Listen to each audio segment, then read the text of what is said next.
Happy Wednesday, everybody. You've made it halfway through the workday, halfway through the week. And for the Denver Broncos, we're now more than halfway through the season. And want to give a quick shout out to Jake Shapiro for joining me here today. Jake, how are you, man? I'm great. Feeling great. Happy it's no longer snowing. I'm enjoying this week of no Nuggets because it's allowed me to lock the heck in on the Colorado Buffaloes because I do double duty for us. And let me tell you, Richie, I know this question's coming, but the Colorado Buffaloes, they seem real. And after last night's ranking, they're right there. They're right there. All right, I was going to get to that after this, but let's just start there because you're right, Jake. You are everything Colorado Buffaloes for us. Nobody is closer to that program than you, and you do a great job at denversports.com and being on the scene for us. So, yeah, the Colorado Buffaloes. I was having this conversation earlier this week and even over the weekend. You want to talk about a series of green lights or everything breaking the way that you needed to break, which is kind of how the Buffs found themselves when they lost that game to Kansas State and put themselves in that 2-loss category. You said, okay, now you're going to need a little bit of help and certain things are going to happen. And then everything unfolded. You had Iowa State lose. You had Kansas State lose again to bring the conference records into a better position. You almost had BYU lose, which would have created total chaos and made things even more interesting. And now the Buffs find themselves in the driver's seat, in control of their own destiny, to a Big 12 title appearance and potentially a college football playoff appearance. And that realization made me kind of question, because I looked back at the from the very beginning of the Coach Prime experience here in Boulder, right? When he first got here, the hype and the hysteria was unreal, but there was still a grounded expectation of, hey, he's taking over what was ranked by ESPN and other national outlets as the worst Power 5 college football program in the country. As a one-win team. And so there was still some, hey, I think bowl expectation, bowl eligibility was there in that first season, and they started out 3-0, and then things totally went off the rails. And then in the second year, it felt like they had a lot of the same flash and sizzle when it came to the skill position players, but they really beefed up their interior offensive and defensive lines and kind of got better in the trenches. And I think it's making all the difference for them this year. But it feels like Coach Prime almost may be being graded on a sliding scale, in a sense of like going into the season. It's like, hey, if they win 6 games, they make a bowl, they'll go from 1 win to 4 to bowl eligibility. And then everything else is gravy after that. Well, then they get off to a hot start and it's like, okay, well, no. It can't just be 6 wins anymore. This should be an 8 or 9 win team. And then they keep winning. And it's like, okay, now they have to make a run at a Big 12 title. And now that they're in the driver's seat, controlling their own destiny to do that, it feels like it's college football playoff appearance or bust for the Buffs. Do you resonate with that sentiment? No, I don't. I personally have felt the national expectations for Deion Sanders and the Colorado Buffaloes are far different than the regional expectations of this program, and that's okay. I understand the hype that he's brought to Boulder and what that does to the outside looking in, but ultimately, this was maybe not the actual worst college football program in the country.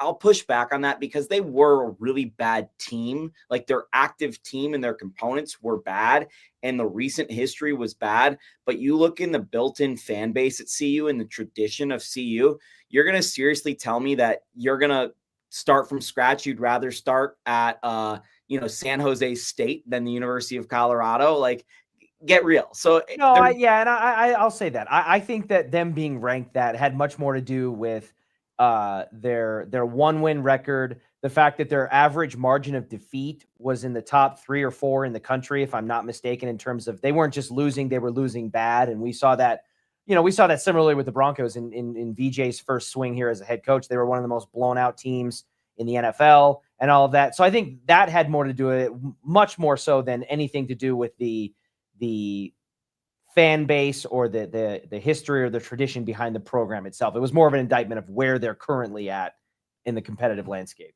My point is the prestige of the program has allowed Deion Sanders to speedrun this thing a little bit, maybe faster than people expected because of those low rankings. There's this concept of the sleeping giant college program. And, you've got a couple, if you look around the country, DePaul basketball is probably a sleeping giant basketball program. I'm not going to say CU football was a sleeping giant because I don't know that given the recruiting base here in Colorado that they can ever truly get back to the level that were in the 90s.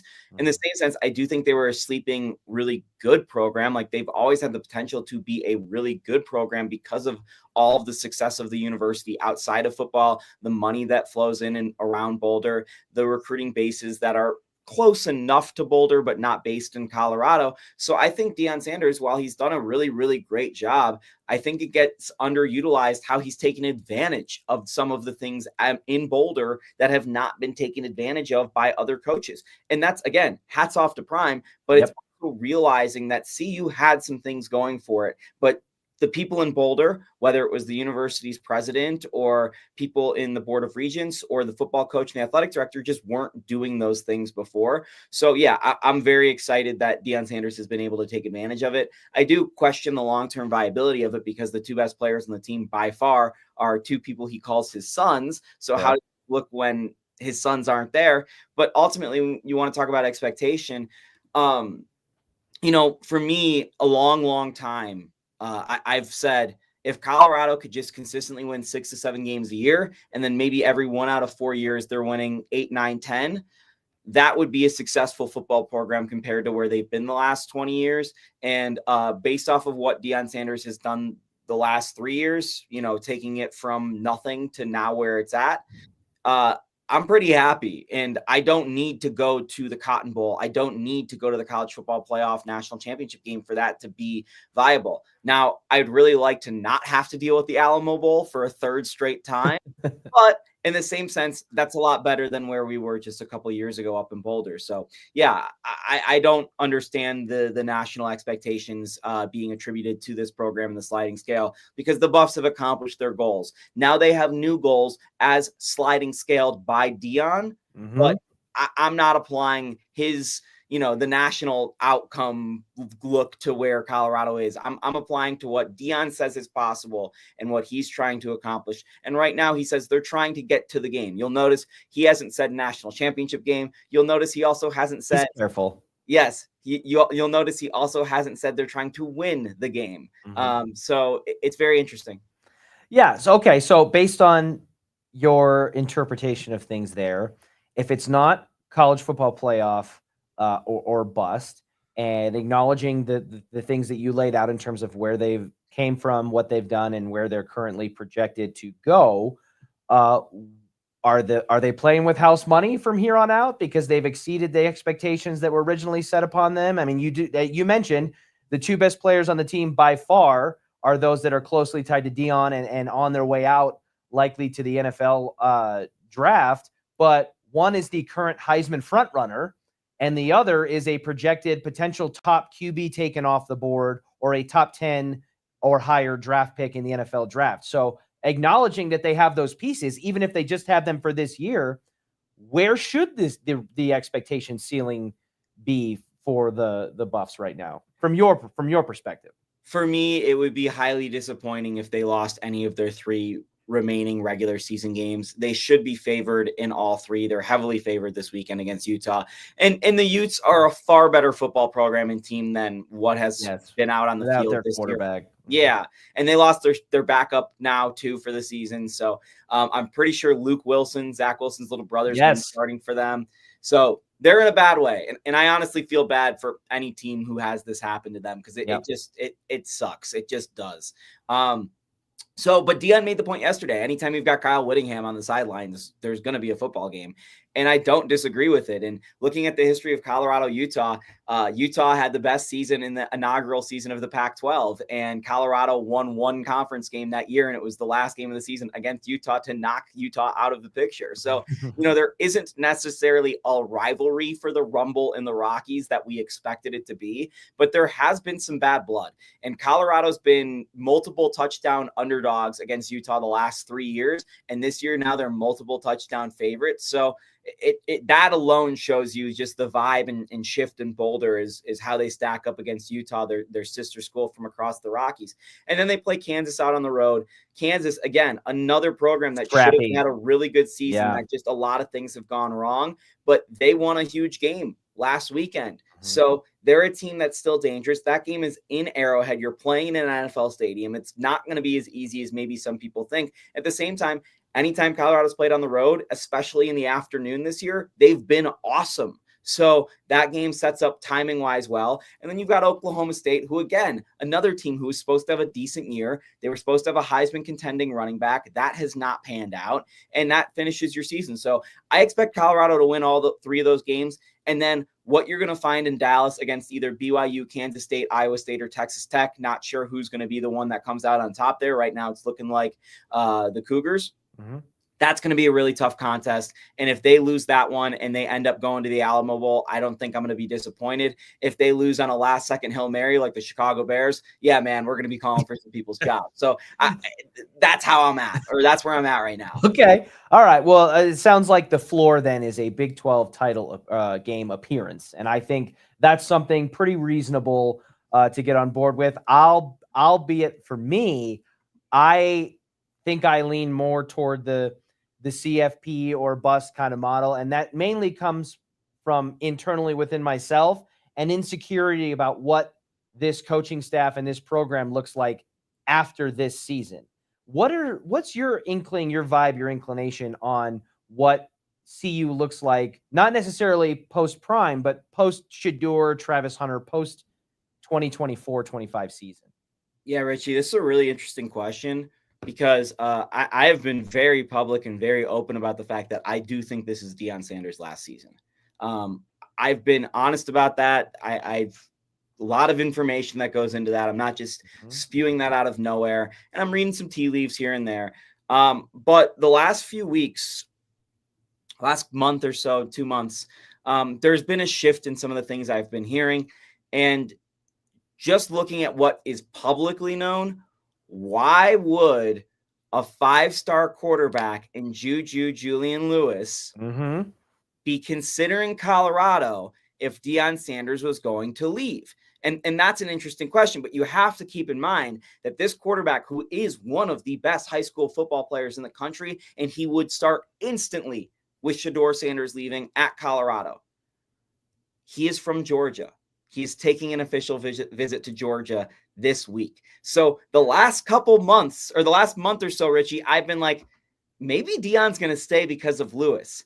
The last couple days, I've shifted back to maybe there's something going on in Dallas besides the Big 12 title game that is appealing to Mr. Sanders and his sons. So I'm still in the camp that I think Deion is gone after this season. I think some things are going to change in Boulder. But there is some reason to believe that he will stay. The thing is, it's all tied to that 5-star quarterback, because there is not a lot of high school recruiting going on with the Colorado Buffaloes outside of that.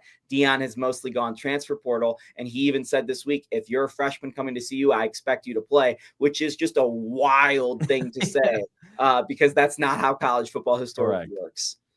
Yeah, it'll be fascinating to watch, because I'll agree with you. I kind of always, even in the first year with Coach Prime, I was always under the expectation that he would be at Colorado to get Shador and Travis through to the NFL. And then from there, who freaking knows?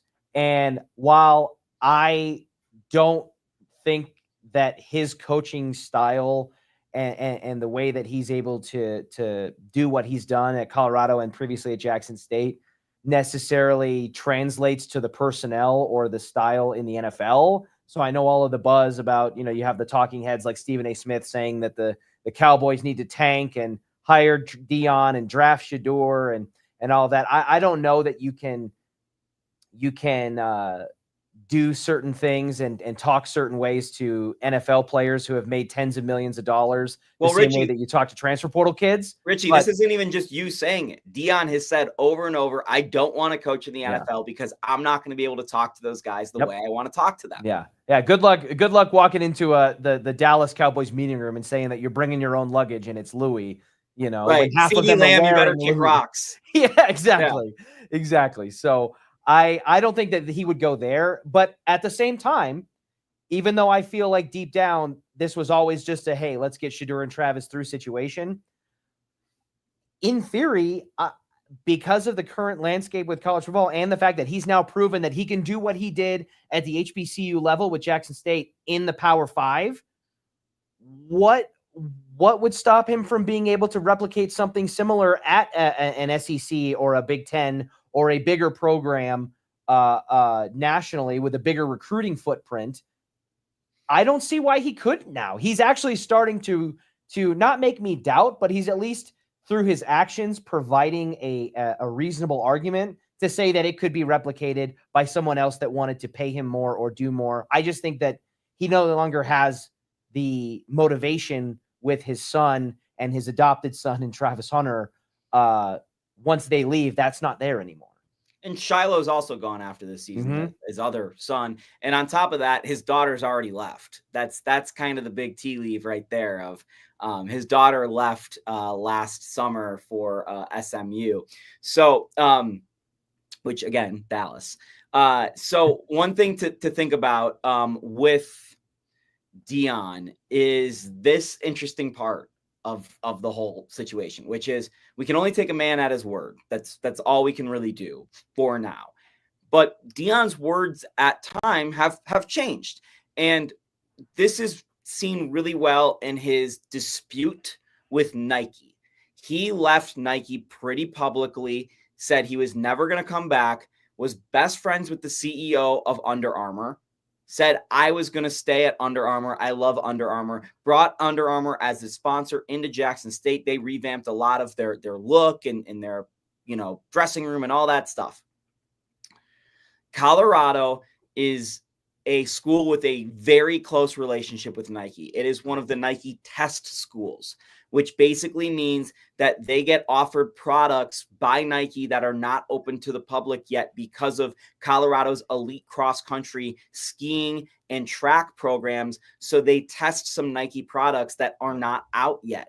There's only a couple programs like this in the country. So Colorado's had a close working relationship with Nike for a long time. So when Deion came to Colorado was either going to have to decide to ditch Nike or convince Deion, who said very publicly, I will never go back to Nike, to join back with Nike. Colorado got Deion to repair his relationship with Nike, and now that seems to be a happy, working relationship.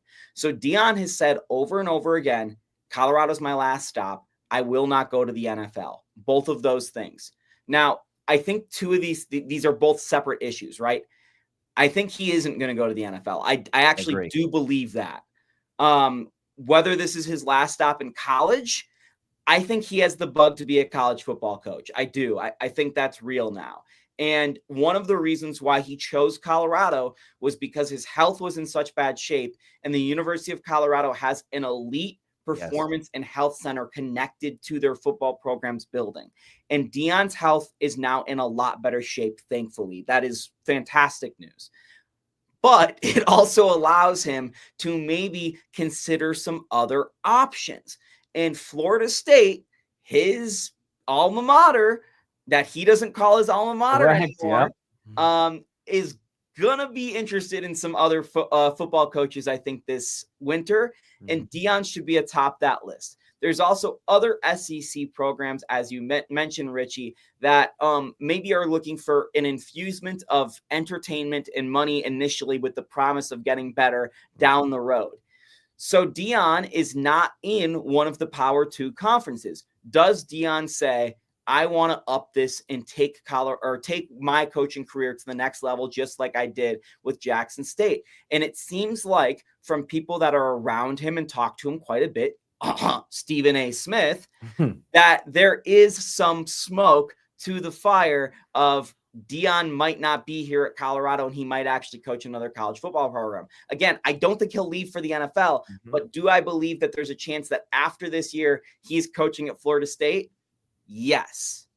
Yeah, and listen, it's not as though there's not a track record or a reasoning why what he's done at Jackson State and now in the Pac-12, Big 12 can't be done in the Big Ten or the SEC. I mean, look at what Kurt Cinetti's doing at Indiana. That Indiana has never had double-digit wins in their program history, and now they are rolling through toward a Big Ten title appearance. And so, yes, I don't see any reason why Deion couldn't do what he's doing in one of the Power 2 schools, and I think it's going to be a fascinating thing to follow. And selfishly, for all of us here in the Denver area and in Boulder, I hope he stays and I hope he works out, because I think that the Buffs are one of the most exciting things to happen in Colorado sports since Super Bowl 50. Well, let me say this, Richie.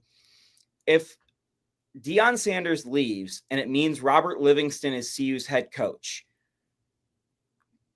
I'm okay with that. I could live with that. If Deion Sanders stays and it means Robert Livingston isn't the head coach, and then a year from now you're looking for your head coach, I'd almost take the first instead of the second. Well, that is the Belichickian model of move on too early before it's too late. So if it means, hey, sacrificing one more potential year of prime to secure another 4 to 5 years with another viable college football head coach, I can see the logic in that. Yeah.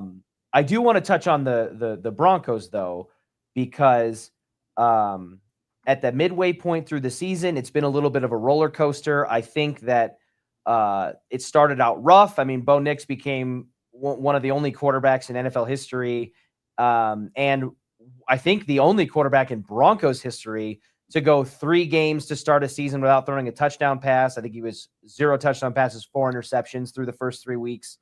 And then things kind of took a turn, and it feels like things are clicking a little bit more. You had a rough kind of back to reality moment in Baltimore where you got ground into the turf, and then you come back and you play a competitive game against an undefeated best team in the NFL on paper in Kansas City. And it has now been asserted by our own Josh Dover and others that we have seen enough with Bo Nix that he has shown already through the first 10 weeks of this first NFL season that he is the next Broncos franchise quarterback, that he will be the first quarterback to bring the Broncos to a playoff win since Peyton Manning. And we don't need to see anything more this season to prove that. That is Josh Dover and others' assessment verbatim. Do you agree with that assessment from what you've seen from Bo Nix in his first 10 games with Sean Payton? No, not at all. I'm not anti-Bo Nix. I'm not someone who doesn't believe that's not possible. I'm just not sold yet. And I think that's okay. And again, I have the perspective of I watched Bo all throughout college because I'm our college guy. Mm-hmm. And he was in the Pac-12 with Colorado. So I've seen Bo play more football than just about anybody else in Denver. And, he definitely has taken steps. He's growing. But I don't think the growth in the potential of Bo is as high as other rookie quarterbacks because of his age and experience. And that's part of the deal. Like, his age and experience helped him be good right away in the NFL, but I also think it limits his ceiling. So I don't know where Bo is going to continue to grow. I think you've seen some more throws over the middle and some more deep balls over the season, even with the Broncos. But ultimately, I don't see Bo as a guy that's going to be this awesome pocket passer slinging the ball downfield. Like, to me, he's a guy who's going to rely heavily on his mobility, and he's a guy that's going to rely on hitting quick passes to the outside and throwing at or behind the line of scrimmage. And Sean Payton wants that from his quarterback. That's the scheme Sean seems to want to run. So I think that Bo can execute on Sean Payton's game plan. I think Sean Payton's game plan is outdated, and it will not carry the Broncos to the places that they want to go. And ultimately, I think Bo's doing enough to prove that he's going to get a second contract at the NFL level. Well, a second contract as a quarterback is a lot of money. And that contract is going to hamstring the Broncos from getting actual players around Bo, which will put them in the situation that they are in right now, where it looks like Bo Nix clearly needs more on offense. So right now, Bo doesn't have enough. 2 years from now, Bo will have enough, and that team will be good. When Bo signs that contract, 5 years from now and the Broncos have to strip the parts around him, it won't be enough. So can the Broncos be good enough in that 2 to 4 year stretch where we're going, okay, Bo does enough and the Broncos team is good enough where they're actually going to get that playoff win? I could see it. I don't think that Bo is enough as a quarterback to win a title, particularly because you consider the fact that the Broncos have one of the best defenses in the league right now, and they still are unable to beat anyone that is good at football. They can only beat the bad teams. Yeah, well, maximizing the rookie window for a quarterback in the NFL is the secret sauce to building a championship, a repeatable championship program. And, I think you're seeing teams around the NFL try to do that. Now, numbers don't tell the entire story, but I will say that when you stack Bo Nix's numbers up against the rest of the rookie class, he holds water. He leads rookie quarterbacks in touchdown passes and total touchdown passes. He has a receiving touchdown, which is ridiculous. His completion percentage is high. His interception total is not the lowest, but he had a rough start and has since been much better at taking care of the football. So I think developmentally speaking, as big of a Jayden Daniels fan as I am, both at the college level and so far in the NFL, I actually think you could argue that the Broncos are getting just as much, if not more, out of their number 12 overall pick in the draft that was considered a massive reach, the 6th quarterback taken off the board, knowing that 2 of them we haven't been able to see yet. I think the Broncos are getting just as much, if not more, return on investment through 10 weeks on their quarterback investment as any of the other quarterbacks taken in this draft class. And I think that in and of itself is a net win. I'm not ready to say he's the next franchise guy. I do think that in whether it's this year, next year, or at most the year after that, because he's on that rookie window, I do think that the Broncos, Bo Nix has a chance to be the first quarterback to win a playoff game since Peyton Manning, but I don't think that necessarily equates to being a franchise guy because of the other dynamics at play. Yeah, and that's what scares me a little bit, Richie, is do the Broncos end up in a situation like what the Dolphins did with Ryan Tannehill or the Giants did with Daniel Jones, where the quarterback just does enough where you convince yourself and then you sign the contract? And I'm not saying that's the situation because we've got a long time between now and then, but it is all about finding enough talent to maximize the rookie window with Bo, which is for me one of the biggest issues the Broncos have done in keeping George Paton and in trading all of the assets for Sean Payton, Russell Wilson, and dumping these contracts is they have stripped a lot of their assets to build the team around Bo that Bo needs to compete in their rookie window. And by the time the Broncos get some of these assets back, that's when that contract's going to kick in. So I am legitimately worried that the Broncos are going to build a good enough team. And based off of their performance this year, their schedule will be tougher next year. So I'm a little bit concerned long-term still with the Broncos is everything kind of just off on the timing of when you have the quarterback and when you have the schedule and when you have, the team around it.